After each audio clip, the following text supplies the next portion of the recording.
नमस्ते साथियों, कैसे हैं आप? आई होप आप लोगों ने वीडियोस देखे हैं और आपको चीज़ें समझ में आ रही होंगी। देखिए, हम लोग क्या कर रहे थे, हमारे एमए ज्योग्राफी, क्या है, एमए ज्योग्राफी फाइनल ईयर का पेपर नंबर 9 है कि नगरीय भूगोल, ये हमारे चल रहा था और इसमें भी टॉपिक चल रहा था हमारे नगरीय उपांत, या इसको हम इंग्लिश में कहेंगे अर्बन फ्रिंज। नगरीय उपांत या अर्बन फ्रिंज। अब जैसे नाम से ही पता चला, एक तो हम लोगों ने इसकी डेफिनेशन और अर्थ और इसका विकास और ये सारी चीजें देख ली थी, फिर भी मोटे मोटे तौर पे हम आज लगभग इस टॉपिक को कवर अप कर लेते हैं। इजी है समझने के मामले में, आप समझ लीजिए तो आप आराम से लिख सकते हैं, क्योंकि ये आपके लगभग 200 वर्ड वाला क्वेश्चन बनता है। छोटा तो बनता ही है, आपसे अर्थ पूछा जा सकता है कि नगरीय उपांत किसे कहते हैं, लेकिन एक 200 नंबर वाला क्वेश्चन भी बन रहा है कि नगरीय उपांत का अर्थ समझाते हुए उसकी विशेषताएं एवं सीमाएं बताइए। ये एक पूरा बड़ा क्वेश्चन है। तो अब मैं इसको एक डायग्राम से बताती हूँ। एक डायग्राम बनाती हूँ, मैं उससे आपको समझाती हूँ कि नगरीय उपांत अक्सर एक्चुअली होता क्या है। कि जैसे ये एक महानगर है, ठीक है, ये महानगर है, ये यहां तक तो मेन सिटी फैला हुआ है, ठीक है। उसके बाद थोड़ा और एरिया है, फिर उसके बाद थोड़ा और एरिया है, उसके बाद और बड़ा एरिया, ठीक है। ये महानगर है और ये जो एरिया बनता है ये है नगरीय उपांत। ये चारों साइड वाला एरिया जो है वो नगरीय उपांत बनता है, यानी कि मेन नगर नहीं है, उससे बाहर का एरिया है। तो अब ये मैंने देखिए 2 सर्कल बनाए, ये और इसके बाद ये आंतरिक नगरीय उपांत कह सकते हैं, आंतरिक नगरीय उपांत, और ये है बाह्य नगरीय उपांत,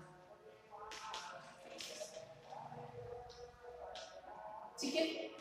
तो इस तरीके से ये अंदर वाला हिस्सा शहर के ज्यादा क्लोज है और ये बाहर वाला हिस्सा है वो शहर से थोड़ा और ज्यादा दूर है। और इसके बाद जो ये आ गया एरिया आ जाता है, ये है ग्रामीण क्षेत्र,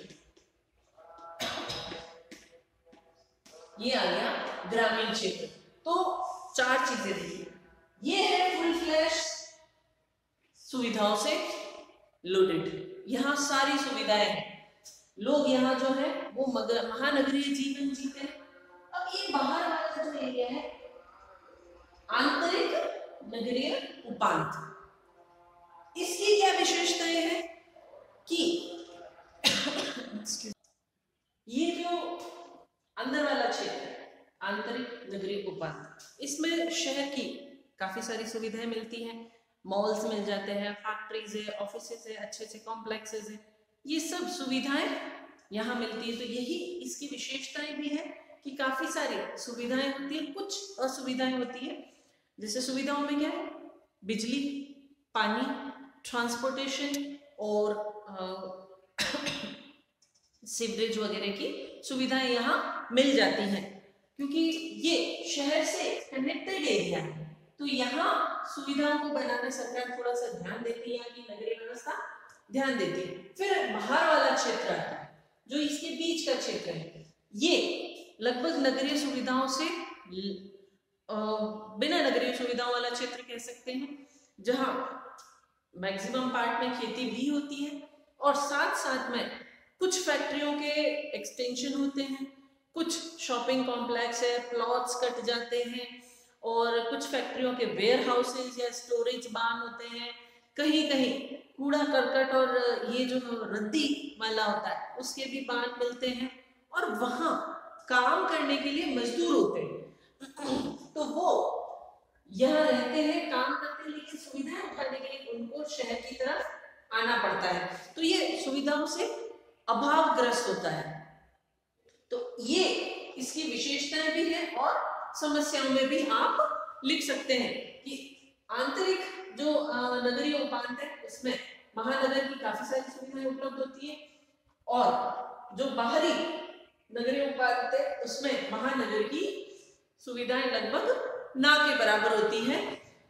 ग्रामीण क्षेत्र होता है, और इसको आप यूं कह सकते हैं कि नगरीय उपांत क्या होता है, गांव की तरफ नगर का अतिक्रमण।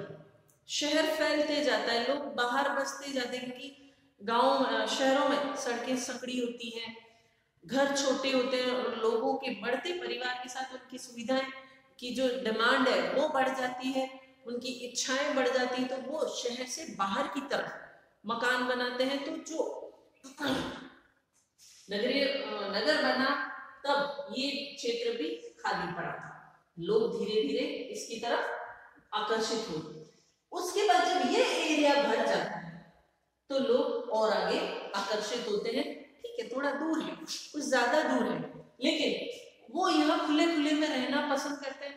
सुविधाएं नहीं है तो वो कोशिश करते हैं कि सुविधाएं जुट जाए, वहां पर रहना चाहते हैं, काम करना चाहते हैं, तो ये नगर का ही हिस्सा बन जाता है। बाकी जो है वो ग्रामीण क्षेत्र है, तो गांव वाली सुविधाएं तो वहां मिल नहीं रही है। गांवों में उतनी सुविधाएं होती नहीं, बिजली पानी की और ट्रांसपोर्टेशन की सुविधाएं इतनी नहीं होती जितनी की महानगरों में होती है। तो इस तरीके से ये पूरा नगरीय उपांत वाला क्षेत्र है जो दो हिस्सों में बटा हुआ है।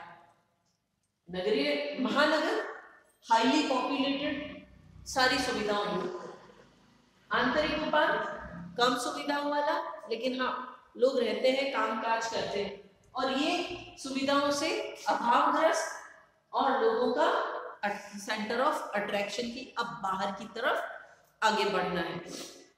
यहाँ पर खेतों से लोग प्लॉट्स काट लेते हैं, उनको सस्ती दरों पर बेचते हैं। तो अमीर लोग क्या करते हैं, वहां पर 4-4, 5-5 प्लॉट खरीद लेते हैं और अपने लिए सुविधाओं की व्यवस्था शुरू कर देते हैं। तो इस तरीके से ये है नगरीय उपांत का क्षेत्र। आई होप आप लोगों को ये चित्र समझ में आ गया होगा। आप एक बार इस चित्र को समझ लीजिए, अपने शब्दों में लिखना मुश्किल नहीं रहेगा। फिर एक कॉन्सेप्ट आती है उपग्रह नगर। जैसे हर ग्रह का एक उपग्रह होता है, उसका थोड़ा दूर, तो इसी तरह देखिए एक तो कॉन्सेप्ट आती है उपनगर और एक आता है उपग्रह नगर। उपनगर क्या होता है, महानगर का ही कोई कॉलोनी या कोई छोटा एरिया जो उपनगर होता है, और उपग्रह नगर होता है मान लीजिए शहर से काफी दूर, जहां सुविधाएं नहीं होती लेकिन लोग कामकाज करते हैं और अपने कामकाज के लिए इस उपग्रह नगर में आते हैं। तो ये दोनों यहाँ पर डिफरेंस है, उपनगर और उपग्रह नगर। तो आई होप कि आपको आज का वीडियो समझ में आया होगा। So stay tuned with me, like and share my videos. Thank you.